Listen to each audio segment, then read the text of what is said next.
Howdy, moms of teens and tweens. This is your friend Paige here, and I'm going to be going live with my friend Karla Stahl. Karla has two grown girls, and who she has made it through the teen years of raising. So I'm going to bring her on camera, and we are going to get started. I hope everybody's doing great today. Live or watching the replay. If you're watching it live, feel free to add your questions, How that works. and if you're replay, you can add questions too. Hey, Karla, how are you? Good. I'm sitting outside. I'm going to show you my view, and all you hear is birds. Oh my God, This is what it's happens. gorgeous. I don't have kids anymore, so it's sad, but Uh, so hey, it's worth it. It's worth it. Did you get some coffee this morning? I do right here, double cup. So I'm all good. Awesome. I've already had my second cup while I taught my little Chinese kids this morning. Had to teach them some English this morning. Oh, Um, I should do that, but I don't know. I hate those hours. So Yeah, I'm not necessarily an early bird either, but I have become one. And I get a lot more done if I wake up early. that's good. So, hi Beth, it looks like you're on here. And well, Karla, I don't want to keep everybody too long today. So, we're going to go ahead and get started because I want to dive in and get your advice. But first, introduce yourself and tell everybody a little bit about you and about your children. Oh, okay. So I'm Karla, and I have known Paige's family since my oldest daughter, Megan, who's 31, was in Uh-huh. kindergarten with Sally. And My little sister. yeah, sorry, Sally, Paige's little sister. So Beverly has been a gift to my life from God and her family for 26 years. So I have Megan, who's 31, and Marissa, who is 28. And I'm pretty sure I have seen her done, said, and learned most of it with these two. And my first message off the box is do not despair. Do not Do despair. not just. It is a long, hard row, but you will get. So I know we'll talk about all that. So just ask away. I'm no expert. Okay, well, I still, I do have some it, serious. Oh, Well, you've made it through, so we want to hear your advice. So my first question, if I'm looking away, I've got you propped up on my laptop, and so I'm going to kind of I'm that's all. copying and pasting the questions. So my first question is, what is your favorite memory of parenting when your girls were teenagers? What's your favorite memory? Well, good or bad would be my first question. Um, Both. Share whichever one comes to mind first. okay, well, okay, so my first, honestly, my favorite memories, good memories, is just getting to know their friends, making your place the place to be. A long time ago, I read or I heard something by, I think Dr. Tony Evans, who's a black preacher, and he said that your home needs to be dry ground in a swampy world. And Oh, uh, that's good. if you are the parents where kids will come, and I mean, I will be the first to admit sometimes that meant we allowed things other parents didn't. We'll talk a little bit about that too. I had a philosophy about that, but Okay. we were the Christian family. Yes, we spent a lot of money entertaining kids, other people's kids. Going out to dinner, providing food, providing, having a huge patio so they could play pool and ping pong and we were fortunate enough to have a home where 15 kids could sleep on the floor everywhere. Um, but just being willing to do that, being Right. have the mess, being willing to have the noise. That's how you really get to know these kids that are important to your kids, and having the underlying principles of Jesus and knowing what you believe, and being Right. open to them, not trying to be we're the parents. Kids Right. after about 14, that whole I'm your mother and I said so, it doesn't work, people. And Uh-huh. we met people in college, at college orientation, who were still trying to hold on to that. And I was grateful that they were very clear with the parents then, who said, that's not, if you say, for instance, at Thanksgiving, when your kid comes home from college, they're going to have a 12 o'clock curfew like they did in high school, they're probably not going to come. because that's not realistic. They've got No. 4 months, whatever they want, and you don't know different. So have a discussion about what's reasonable. You know, they're Right. adults. So anyway, okay. My favorite bad Yeah. is the time that I boneheadedly trusted my older daughter to stay home and have 2 or 3 friends have a sleepover. She was 16. She was an IB, very smart girl. Worked hard in school. We lived in a Uh-huh. neighborhood we still live there with, great neighbors, thank goodness. And I did not know that if you, I didn't understand the role of social media 12 years ago, or no, 15 years ago, and it was too new still. And basically, she invited 10 friends. She had permission to have 3 or 4. She invited 10. They invited 20. They invited 400. And so you're like, you've never heard this story. I'm sure so. The cars, my husband and I were in Tennessee. The cars were lined up and down the street to our house and all through our neighborhood, completely on both sides of the street. We live a mile back from the main road, and then the neighborhood is 60 lots. Every space was taken. I don't know how many kids in Tampa came to this party. And my daughter Just like, was unaware herself. I mean, our neighbors heard her in the yard saying, "Oh my God, who are all these people? They're like, they won't leave. I'm answering the door and telling them they can't come in, and they just go around the back of the house. What am I going to do?" And so he called another neighbor who thankfully was a circuit court judge who was not afraid of teenagers. And he came down and threw everyone out and called us. And stayed at the meet because when, when he called us, my husband's face went white because he was like, "Get out of your house." And I was devastated that my child would break my trust, but I was so foolish by leaving her in a situation that was, too good to be true. yeah. It was corrupted by a couple friends, but it was still her decision. So we Yeah. home the next morning. I was subjected to every kind of security search because I had a one-way ticket to start with. I'd driven to Tennessee with some friends, and then I changed my flight, the night before, and Uh-huh. it was just like basically strip search. And my husband missed a family reunion. He was furious.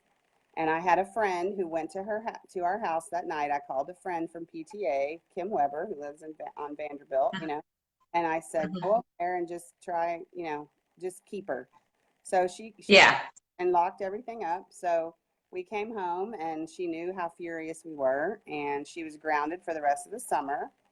I called parents of every child. I made her tell me who was it that you invited that actually came to this party, because I'm calling them. Uh-huh. Because there was alcohol, of course, I left that out, but I think that's assumed at this point.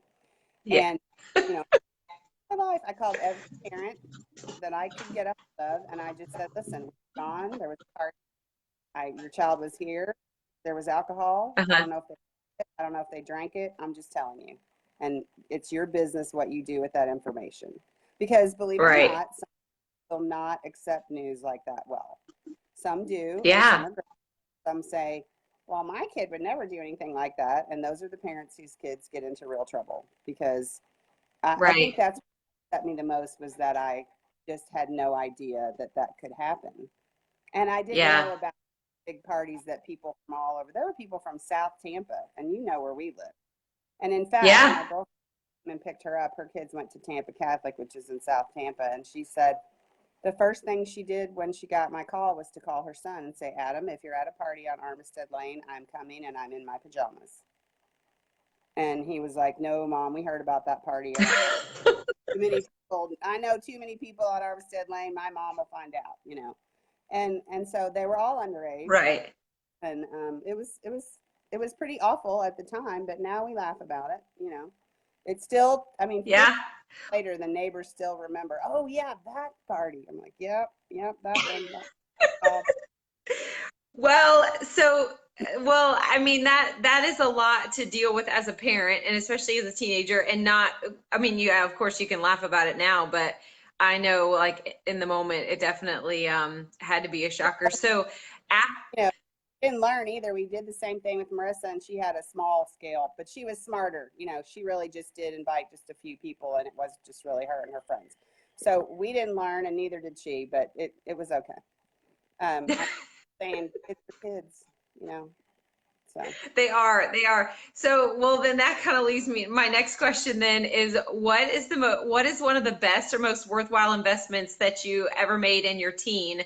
And especially maybe after this situation, what are some things that you did differently moving forward? well, yeah, she was never left alone in the house again, and neither was Marissa until she was a senior. So that's one Uh-huh. thing. I think the best investment we made in our kids was after school activities that they liked, that they wanted, Okay. because I don't care if it's a horse, I don't care if it's Megan had volleyball. She was in Uh-huh. club volleyball in middle school and also in all the way through high school. Marissa was in dance, and it took hours and hours and hours. It took $1,000, and it was a real drag sometimes to have to. Oh no, we have dance recital. Oh no, we have a dance trip. But um, they don't have. You don't want your kid hanging out at the mall. I know a lot of people whose kids like every Friday night that they went to that Citrus Park Mall. I bet you did it. Yes. And or maybe then it became international. I don't know, but that there's nothing good happens at those malls. I don't care if they say if they're going to a movie, what time is the movie? You have an hour ahead of time to eat dinner with your friends, and I'm picking you up when the movie's over. Do not let them be hanging out at the mall, because you can't control your teen Yeah. anyway, but what you can do is control their environment and who they're interacting with to a degree. And you can't do it at a place like a mall, because it's Right. God and everybody.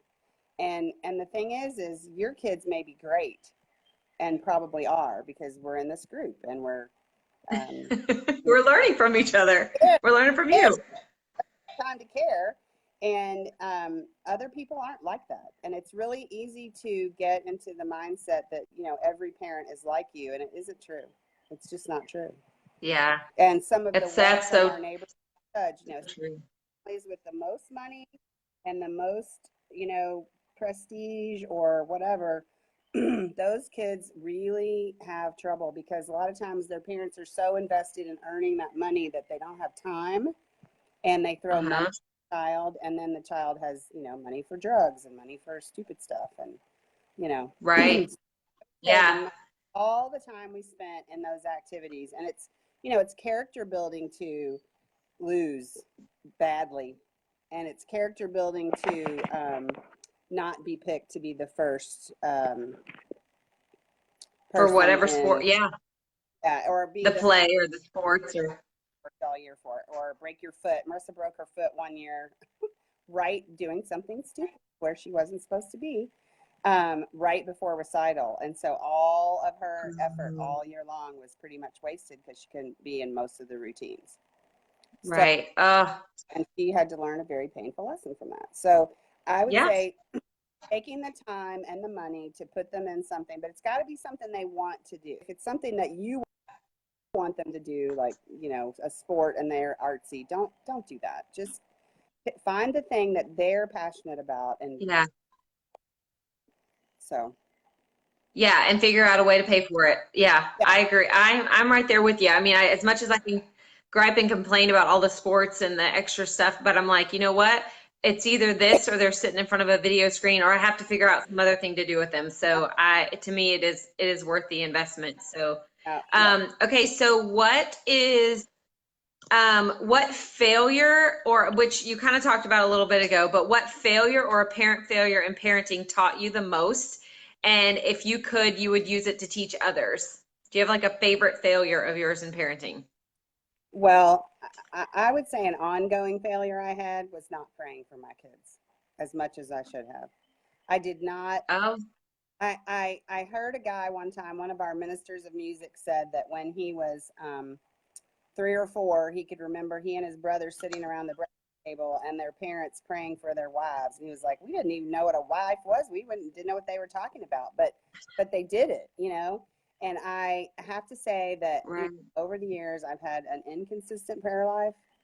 And I threw up a lot of arrow prayers, and yes, my kids were in Bible study fellowship, and yes, they were in Sunday school, but I did not invest the time that I know I could have praying for them Uh-huh. every single day. And I saw and I still see, some of the effects of that. So don't let that happen. Yeah. It like that is Oh, that's above anything, above the time and money I just talked about. The I don't care if it's you're every day, pray, God. And I felt like I did. I felt like I talked with him about it a lot, but there was not very many times I hit my knees for my kids. And right. honestly, like, especially now, oh my gosh, the world, I mean, it was bad then, but I feel like it's so much worse now. I don't know. Social media has really, Yeah. it's a, it's a great thing because look, here we are. But Yeah. really great for you moms because I didn't have that 30 years ago. Your mom didn't have that when she was Yeah. raising you and your Yeah. brothers and sisters. Um, and it's so wonderful that you guys have this tool to turn to for support, but it is also really used by the devil because he gets his message, Yeah. you know, and I just they're just subjected to so much more negativity and it used to be, you pass notes around that said, I don't like her, let's not be friends with her. Now it's on a Right. chat, blog or Facebook page or whatever. And we've seen that Right. in the news. So pray, pray, pray, pray, pray. And I mean, Yeah. I remember him telling me that story. I didn't even have kids when he told me when he told our choir that story. And I thought, that is the kookiest thing I've ever heard of. And Uh-huh. you know, I'm not saying it has a direct path, but we have, I have two unmarried young women who are beautiful and would be great wives and are, want Yeah. their man. And now I pray, up, every day, Lord, bring them their person. Well, thank goodness God's mercies are new every morning. And you know what? They're still your children and you still can pray and intercede from them and learn from that. I think that's a huge thing. And I feel like doing these type of things is kind of one way to just kind of punch the enemy in the face of like, you know what? We're taking back this social media for good and we're going Right. to learn from one another and move forward. So, I'm so glad you shared. Yeah. I mean, I've talked about my other failures, stupidity. I mean, just educate yourself, be aware, and really Right. just ever, ever, ever think my child would never do that because that is when, Yeah. boy, They'll especially go do it. parents, especially with Christian parents, I feel like Satan loves. It's like, oh, really? Let's see, you know. Yeah. So don't Let's think see. that, and definitely don't say it because you're just asking for it. Just I just be Right. aware. Yeah. So, Just be aware. Exactly. Okay. Well, let's go on to my next question I have is what is a tradition that you had with your kids as teens? teenage years were Did you have hard. any traditions? No, Yeah, I mean, honestly, when they were little, I used to, and younger, I traveled with them a lot. In the summers because we didn't, Mm-hmm. well, it was really hot. We had family throughout the South, so we would do that. And then Briggs would come and meet us, when he could. So those are great memories. They still talk about those trips. Traveling with them in general as a family, making time for a family vacation. Right. A lot of times it was, oh, dad has a conference and so we're going to go. And then we would try to do, family stuff. And until they get their license, just like in the car, I didn't have a phone, but don't be on your phone. Like if you will sit in the Yeah. front seat of the car and just listen to what's going on, and you will learn so much. Yep. I played Christian music or country music because they were safe. I didn't play. I Mm-hmm. want to listen to those other stations, and those were stations where I felt like I could expect that the DJs, particularly Christian music, obviously, but country music too, they weren't going to come out with some outrageous Crazy. or some crazy story Right. or so. But listening in the car because once they get their Yeah. life, you lose a lot of that. You gain some, Yeah. lose time because in the Yeah. car and all those practices and whatever, they're trapped. And Right. maybe in this, again, they didn't have phones. or they had those silly flip phones, you know. So I think if I was a parent now, I would say the car is no phone time for everybody. Mom can't be on the phone because she's driving, and you can't be on your phone because we're going to talk to each other. And you can talk. Yeah, I'm totally guilty of that. Like I want to put on my headset and listen to my book or something when I'm driving in the car, but I have tried to make a conscious effort lately too to take it off, especially when I pick up all these kids from youth and their friends are in the car with them. I Yeah, love hearing what they're talking about. yeah, because they'll So, forget up there. You're just like the chauffeur, right. and they forget. And the Yep. thing is like, don't interject. Don't be like, what? What did you just say? You know, try, because I did that a couple times, and then boy, it shuts it down. Just like listen, and then circle back to that later. You know, I Right. think the other favorite tradition, good habit, I'm going to say there was two. We used to have this little box of cards on our dinner table, and it was called table topics, and they still sell them. I saw it the other day Uh-huh. in the, They I'm sure you did on, do. and it was just like I pull a need to get some of card. those. Yeah, I mean, Uh-huh. and they were things like, did you ever do something wrong as a kid? Your kids love to hear about the things that you did when you were a kid that you got. Because And they remember them as well. yeah, yeah, yeah, and you can say, yeah, um, yeah, I did that, and your grandma sure put the hammer down on me or whatever for that. And then um, just trying to have a family meal whenever it's possible. It was really hard when Marissa was in dance, because she went down there from like 6 to 9, and my husband barely got home from work before then. So I'm gonna- I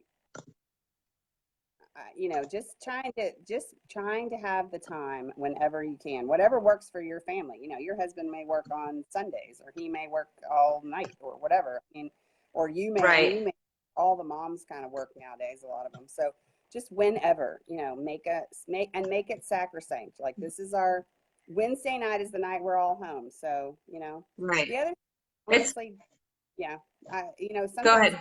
night is church, and if that's the night that you have with your family, we stopped going to church on Sunday night, and we made that kind of a games night, because if you're at the church all the time, you're not with your kids. They're in the building, but you're not really with them. So, find a time, one Right. a week, Right.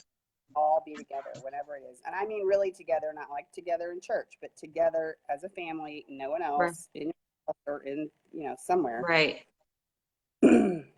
I So, think that's so good. I know that I struggle with doing that with all my kids with their playing sports and stuff at church, or one's going to youth group here and going to youth group there. But I know it is important. So I'm so glad that you reminded me of that. So, okay, my next question is, how did you handle sibling relationships, and are your kids close with each other today? And especially with girls, because I feel like girls are even that much more emotional than boy sibling relationships. I mean, I don't know. What do you yeah. think? How did you handle their Well, relationship growing up? I was an only And how child. close in age are your girls? They're 3 years apart, 3 years and 3 months. Okay. And when Okay. I was born, Megan was old enough to remember when there was not a baby, and she definitely wanted to return to that for a few months. I mean, she was never a sister, but she just acted out in lots of ways, and it was really hard for her to share attention. So when I was nursing, for anybody who has a baby, Uh-huh. when I was nursing Marissa, I would read Megan a book.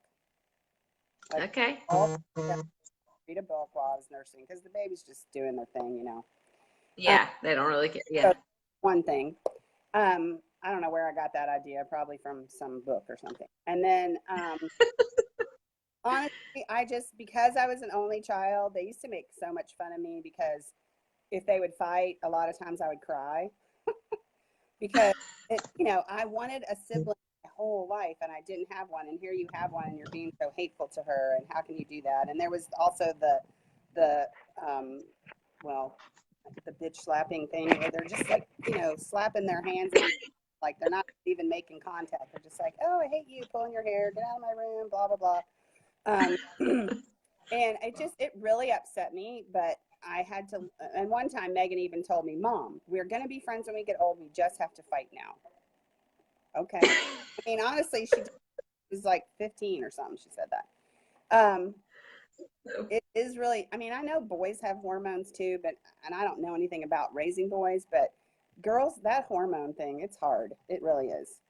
So yeah, so honestly, I think you have to stay out of it. You can Mhm. boundaries, you know, you're not allowed to hit your sister, you're not allowed to call her hateful names, um, Right. not allowed to, you know, whatever your rules are, you know, whatever your bound Right. you don't want, you can say that because this is your family. Yeah. Family is important. Yeah. And then, you know, you can, I did it and they used to laugh, but now they get it. When I'm dead, this is it. You got her. So Yeah. that's it. So, This is your family. So you better get, and I mean, yeah, get along.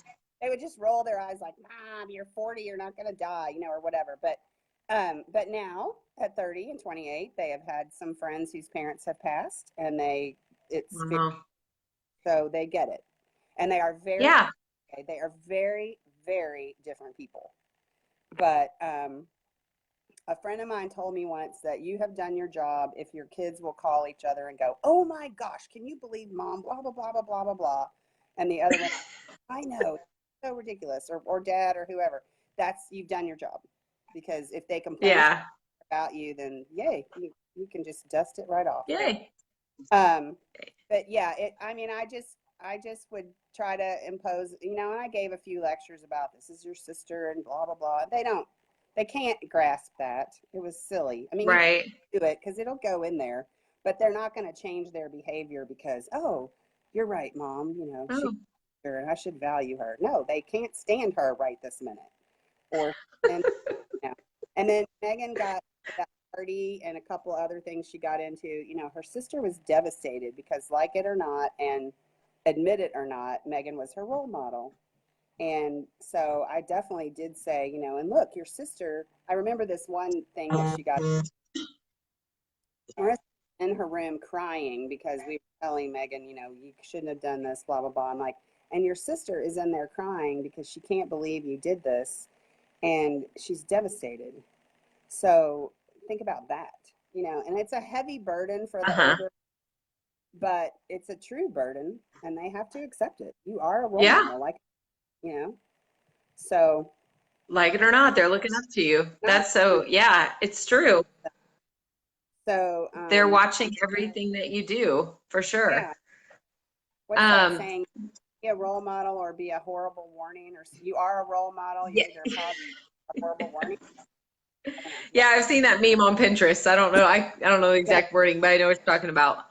So, well, now that your girls are adults, let's see, and you made it, what do you like most about parenting adults, children? Oh, And like, what do we have to look forward to? How is your relationship different now with your girls versus when they were teenagers? well, they're really friends to me. I mean, Uh-huh. they're not, I can't say they're my closest friends. They're two of my closest friends, but they're not, you know, they'll never be my age at the same time I'm my age. Right. So they can't really understand it, but they're the first people to tell me, you know, if I'm doing something wrong or if I'm letting them down, Uh-huh. you know, or if I'm better than that or whatever. Um, we are very close in different ways. They're very, you know, I've one who's very methodical and focused and cut and dry like her dad. She's very, although she is very Hmm. expressive of her emotions, the other one is just like artsy, wants to accomplish something great and holds it all in until it comes gushing out. So it's they're very different, but um my favorite thing about parenting them is basically I'm not their parent. I mean, I am, and if they ask for my advice, I give it, but I try not to Right. lecture because they're past that. And frankly, Yeah. I was married when I was 20. Um, I've been married to the same man just for the group, 35, 36 years now. Um, I have no idea really what their daily life is like because they're unmarried, Yeah. they support themselves. And I don't know anything. Right. And I have to just say, you know, it seems like X, Y, or Z, but Uh-huh. but I don't know, so I can't say, well, you should do because I don't know what they should do. I didn't do that, you know. Yeah. Um, just being able to talk to them rationally, like I there was an article that Time magazine came out with around the time Megan was a teenager, and Bill Cosby, as much as we are disappointed in him, he's had this funny routine about, you know, asking your kids why did you do that? And they are like, I don't know. And the answer is they don't know. They really don't. There's this thing called the amygdala in their brain. It is biological thing, and it does not connect until you're like Right. 24. It doesn't, I've and heard that's that. the part of your brain that says, okay, if I Oh, do maybe I X, shouldn't do this. Y happen, and then Z comes after that. They don't. That's why they do so No. many things, because they don't see, and you can tell them a million times, but they still don't get it. It really happens. So now they have their amygdala connected, and they're like rational human beings. And I Right. on the phone the other day, I was talking to a friend of mine whose daughter is 17. She won't talk to her at all. She won't tell her anything. And she was Uh-huh. like, well, and I was telling her, I just got off the phone with Marissa, and she was saying blah, blah, blah. And she was like, gosh, I'm so envious. I'm like, well, she didn't do that when she was 17, for heaven's sakes. I mean, the youngest one went a year and a half we couldn't touch her. She wouldn't let us touch her. We would say, can I hug you? Nope, don't touch me. I mean, we had some Really? stuff going on. Where did And that then come from? I don't know. She was mad. It wasn't an especially great time in our marriage, and there was a lot of tension Uh-huh. related to that. She was just mad, and I think she was like worried about the future, and mad at the world. And she's my closed in one anyway, till there's like the Right. dam break. I don't know where it came from. She would not let us touch her. And sometimes I would just Wow. do it, and anyway, because you have to touch them. But she would just, Yeah. or she would not reciprocate. It was really horrible. And then it Yeah. was like my perfect child until she turned 14. She did everything that I asked. The first one was always obstinate, always why, questioning. If I said black, she said white from day one, even. The younger one, Uh-huh. always, yes, mommy, took naps willingly. Just, we used to call her the compliant child. And then 14, and it was Right. all, and the other one How was, about that? and so this is the one who wouldn't let us touch her. And then she went away to school, way across the country, and she still lives in California. So um, Uh-huh. the ability to do that, and now we're closer, but she had to, Right. what was her deal then? But you just have to ride the wave. And I would say, Yeah. had a lot of disappointments, and she went through a time period where she thought God hated her, and she didn't understand. She still struggles with her passion for her career, that he hasn't. Why would he give her this passion and then not have it happen for her? And Right. I don't know the answer to that, and that's just what I tell her. I don't know, Marissa. You need to Yeah. talk with him, and I am talking to him on your behalf. But Yeah, but that's like your journey that that she has to wrestle through and walk through. and one So, group go I ahead. was Yeah, one time I was in a mom's group, and this mother said something that really stuck with me. She said she was praying and praying and praying for God to have a relationship with her kids, and I want this to be the way it is with them. And she said he finally said to me, "Well, I can do that, but you have to get out of the way. Like, it's not your Amen. job, their relationship. You have to point them to Him and pray, Uh-huh. follow. But that's all you can do. They have to get it themselves. So." Yeah, they've got to it's Struggle with it sometimes, but they do. They have it, and I'm relying on that. Train up a child, man, because it's in yep. there. Baptism. It's in there. You've definitely planted the seeds of truth. Okay, so we're running out of time here, but I want to ask you a couple more questions. Okay. What is the book or books that you would recommend to give as a mom of teens? Like, did you read anything during that time? And then what bad parenting recommendations do you hear or see in your peers, or did you hear or see during that time? Okay. So, So the one book that I have directed many, many people to, who have come back and thanked me. And I'm sorry, it's just for girls. I don't have any wisdom for boys, but it's called Queen Bees and Wannabes. And I forget what the lady's Queen Bee. Queen Bees And and I'll find it on Amazon. I'll post the link. it's the movie that Mean Girls is based on, but read the book, Ah, because okay. are horrible. They're like, people talk about Lord of the Flies and that boy. No, no, girls are worse. They will eat you up.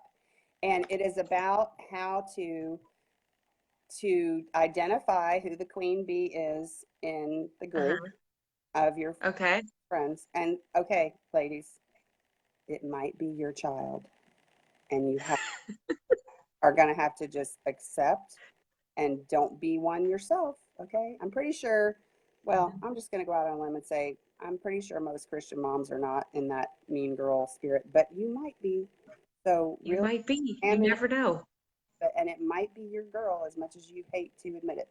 But it Oh, also identifies the roles of the other girls in the group um, by uh-huh. name, characteristics, so you can figure out, okay, well, I mean, it was very clear with Megan, Marissa's friends, who's the queen bee. It was like she wore a sign basically, Okay.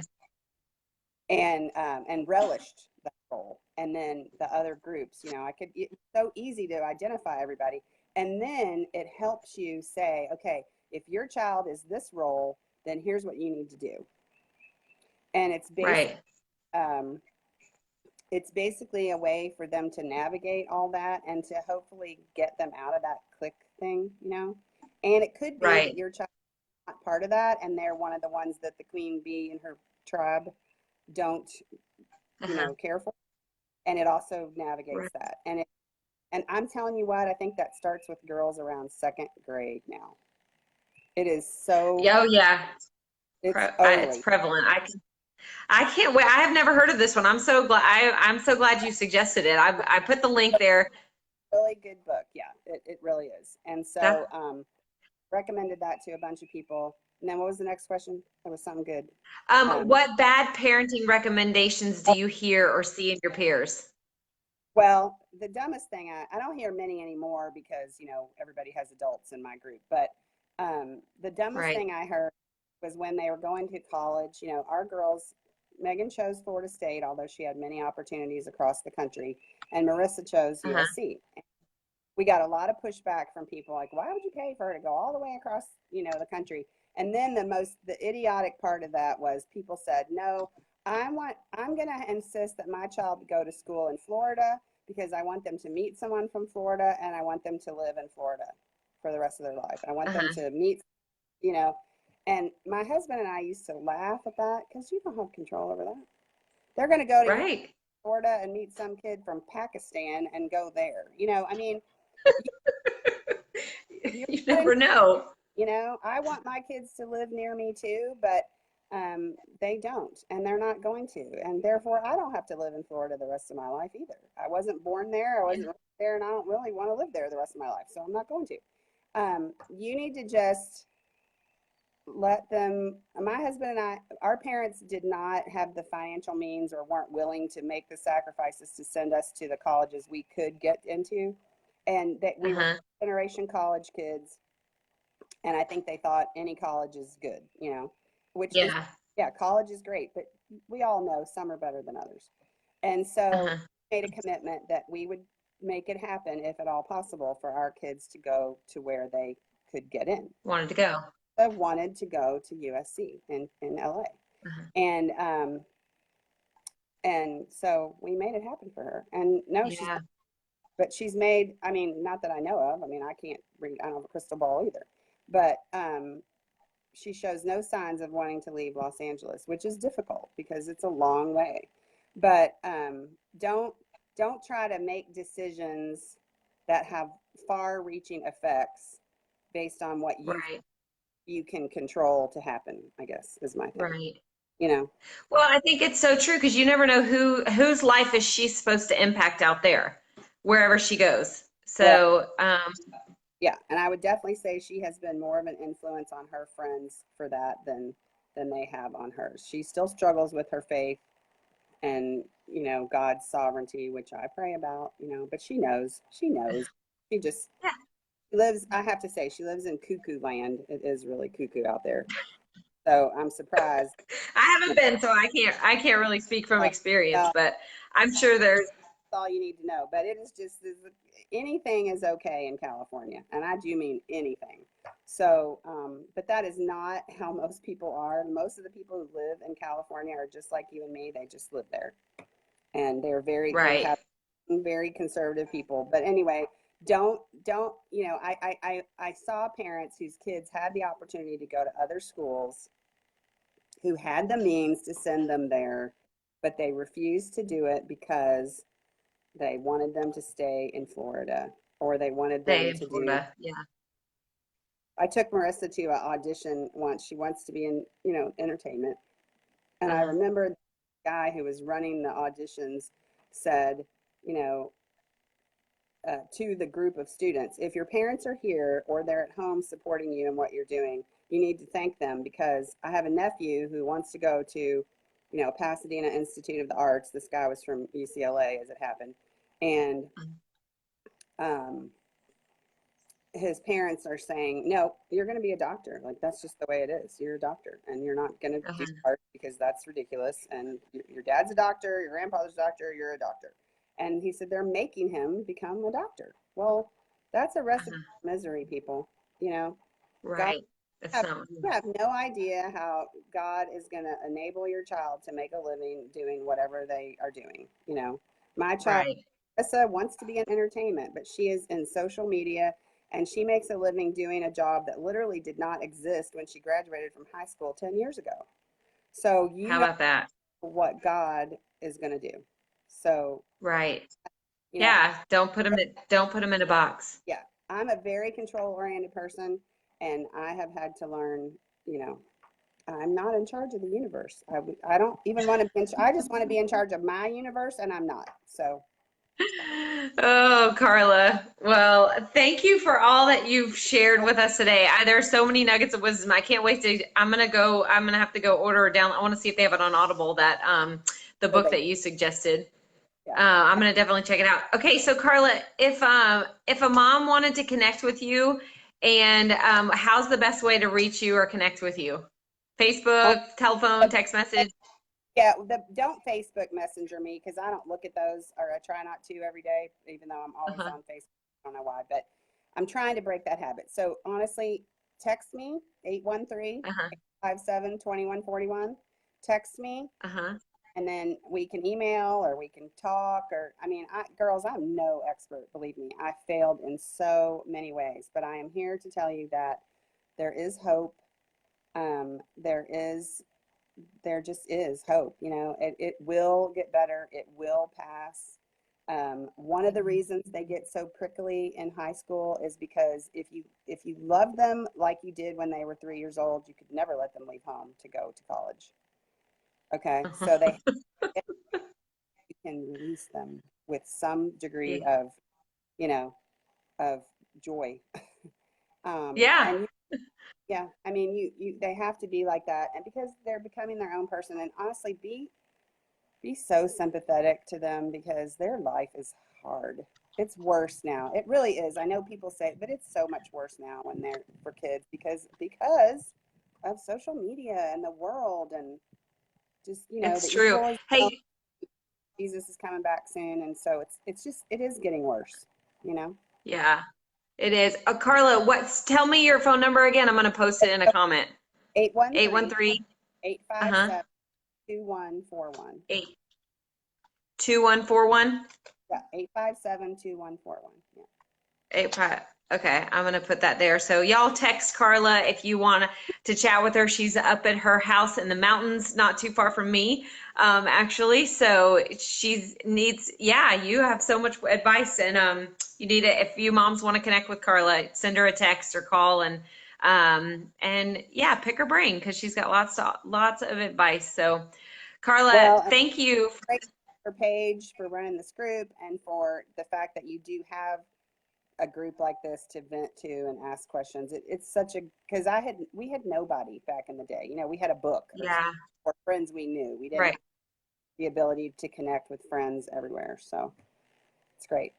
I know, and I mean, thank you for doing this, because I want to get through this well. And like today, I'm not struggling because my kids aren't even up yet. Um, but you never know. What, Right. what, what's my teenagers are sleeping still, so stayed up late from the fourth. But They all both right. teenagers, Cade and Well, Claire. Cade is no, Kate, well, Claire's 12 and Cade's 13. He'll be 14 in October. So, and then the little ones are 8 and 5. But Yeah, they stayed up late. We're totally entering and in the thick of that whole teenage years. So I just want to be prepared as much as possible. So, all right. Well, I don't want to keep everybody any longer, Karla. Thank you for your time this morning. This was fun. Great. Okay. Bye. All right. Talk to you later. Bye, friends. Thanks for watching. Bye.